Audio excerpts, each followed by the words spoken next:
ஒரு சன்னி மேயில் விஸ்கஸ் என்ற பெயரில் மென்மையான வெள்ளை முயல் வசித்தது. விஸ்கஸ் மலர்களை முகர்ந்து பட்டாம்பூச்சிகளுடன் விளையாடுவதை விரும்பினார். ஒரு நாள் உயரமான புல்லுக்கு இடையே குதித்து செல்லும் போது விஸ்கஸ் ஒரு சிறிய பீ ஓட்டு லேடி மீது தடுமாறி விழுந்தது. லேடி பூச்சி தலைகீழாக கவிழ்ந்திருந்தது.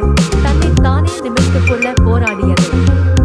விஸ்கஸ் தலையை சாய்த்து, சிறிய லேடி பூச்சி என்று மென்மையாக கேட்டார், ஏன் இவ்வளவு சோகமாக இருக்கிறாய்? லேடி பூச்சி பெருமூச்சு விட்டது.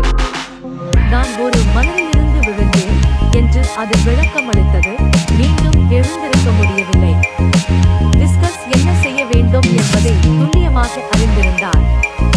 அவர் கவனமாக தனது மூக்கால் லேடி பூச்சியை தள்ளினார்.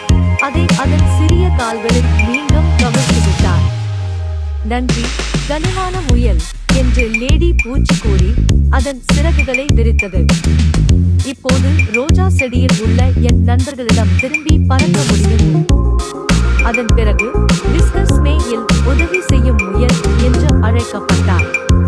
தொலைந்த பூச்சிகள் முதல் சோர்வடைந்த வண்டுகள் வரை தேவைப்படுபவர்களுக்கு அவர் எப்போதும் உதவி செய்யும் கரம் அல்லது மூக்கு வழங்கினார். மிகச் சிறிய உயிரினம் கூட பெரிய மாற்றத்தை ஏற்படுத்த முடியும் என்பதை அனைவரும் கற்றுக்கொண்டனர்.